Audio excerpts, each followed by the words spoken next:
Olá, estamos de volta ao programa Direito na TV, nosso terceiro e último bloco, conversando hoje aqui com a professora Valdésia Pereira acerca do novo Código Florestal e outras questões também que envolvem o meio ambiente. Professora, como ficou a questão da denominada reserva legal? Houve alguma alteração? Falou-se em compra de cotas dessas áreas de reserva legal? O que seria isso, professora? É interessante. Não só cotas. O que seria compra de cotas? Como já foi mencionado aqui, no sul do país, nós temos o produtor rural, ele tem que destinar 20% de reserva legal. Mas um outro produtor, ele utiliza só 60%, quer dizer, sobram 20%. Ele pode negociar.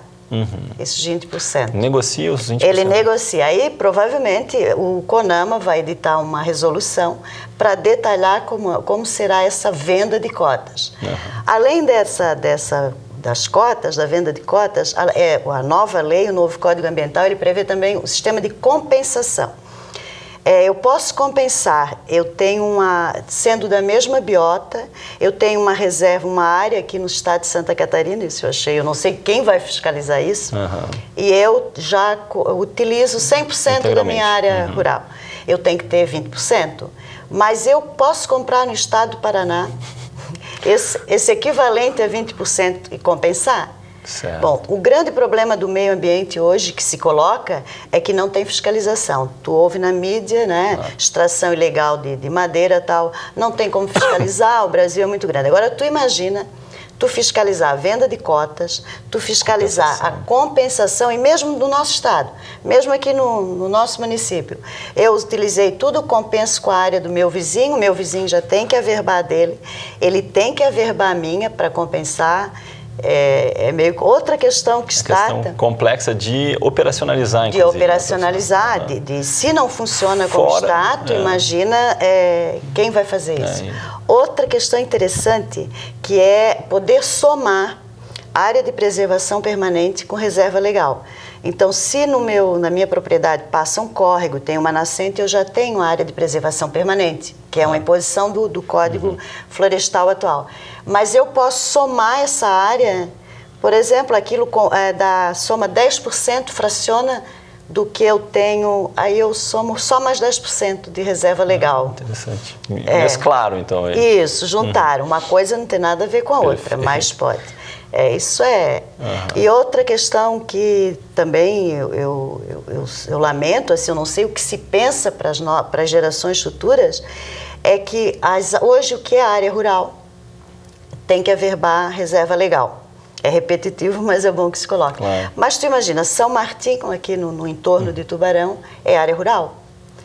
Daqui a 5, 6 anos, da maneira, a velocidade como as cidades se expandem, ela certamente vai passar a ser uma área urbana, vai ser integrada ao perímetro urbano. Integrou o perímetro urbano, perde a obrigatoriedade da reserva legal, ou seja, é como se nós não precisássemos de praças, de áreas verdes. Aí tu pode simplesmente, eu acredito que isso... Como se as cidades estivessem isentas da aplicação do Código Florestal. Como se na cidade... Não existisse... Não. O Código Florestal o que se preza hoje muito é pela a reserva legal, que ela está muito que é a área rural, que está muito vinculada a atividades agropastoris, a agricultura, enfim, e atividades lenhosas, maçã, produção de... E a área urbana, nós temos na área urbana, por exemplo, Tubarão, a área de preservação permanente, que seria as margens do rio Tubarão, claro. As margens dos trilhos da ferrovia. Então pensa, cadê a preservação permanente dos trilhos da ferrovia? Cadê a preservação permanente do nosso rio? Pela largura do nosso rio, nós teríamos que ter, no mínimo, 50 metros em cada margem. Estamos longe disso, né, professora? Mas a cidade nasceu no rio, tudo bem. Mas e onde ela se estende que o rio e que avança? Outra coisa, só em relação às áreas de mata ciliar, o Código Florestal antigo, o cômputo dele é da maior enchente. E o atual prevê do leito. Isso, então aí tu já... Que coisa, professora.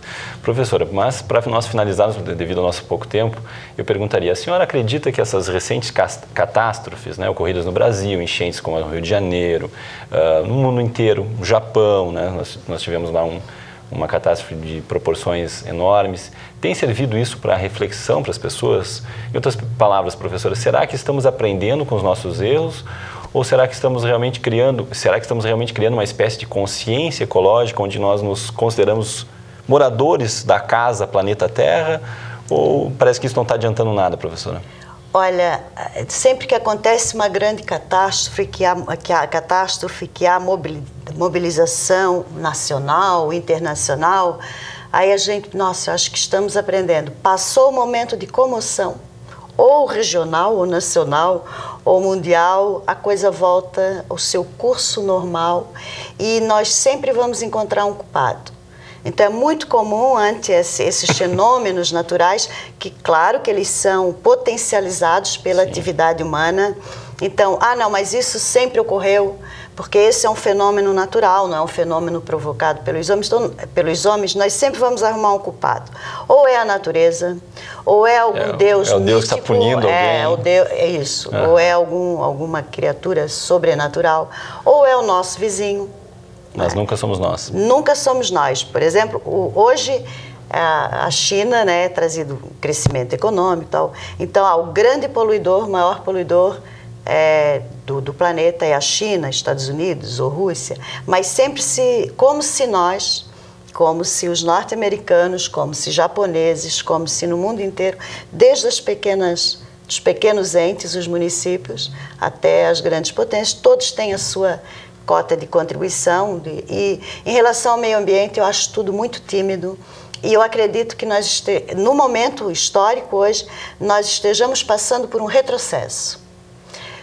Os anos 80 essa coisa foi mais enfatizada, né? Buscou-se, até do ponto de vista da legislação, criação de leis, a nossa Constituição, a Política Nacional do Meio Ambiente. E hoje o que se vê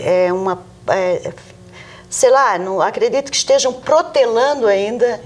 Né, precisa de alguma coisa para sacudir realmente a pessoa. É mais forte do que nós já vivenciamos, né? Perfeito, mais do que a gente já está vivendo. O caos urbano. Aqui mesmo, Santa Catarina, com as enchentes em Itajaí, Blumenau, né, professora? Sim, e Santa Catarina é um péssimo exemplo para o país e para o mundo em termos de saneamento básico. Isso, a nossa cidade também. Então nós temos... tem um termo de ajuste de conduta, não dá tempo, que se criou, já existe na Lei 9.605, que é de crimes ambientais, e que eu fico assim horrorizada, dá 20 anos para alguém, que é um termo, tu sabes, né? Do Ministério Público, do Ministério Público, tá. Então ele assina um termo de acordo de compromisso, mas eu tenho 20 anos para mudar a minha conduta. É difícil. É complexo. Professora, isso, né? Em razão do nosso tempo, eu agradecemos imensamente a presença da professora Valdésia Pereira, que nos proporcionou uma verdadeira aula de direito ambiental e da preocupação que todos nós devemos ter com esse tema, posto que o reflexo será diretamente sobre nós, né? Sem dúvida que eu e todos os nossos telespectadores podemos aprender muito com a senhora. Meu muito obrigado, professora, e volte sempre. Terminamos aqui o programa Direito na TV, mas na semana que vem, no mesmo horário, estaremos de volta com outros temas jurídicos de interesse de todos. O programa também é reprisado aos sábados às 10 horas e aos domingos às 14 horas. Mande as suas críticas e sugestões para o e-mail da produção. Um forte abraço, o meu muito obrigado pela sua audiência e até logo.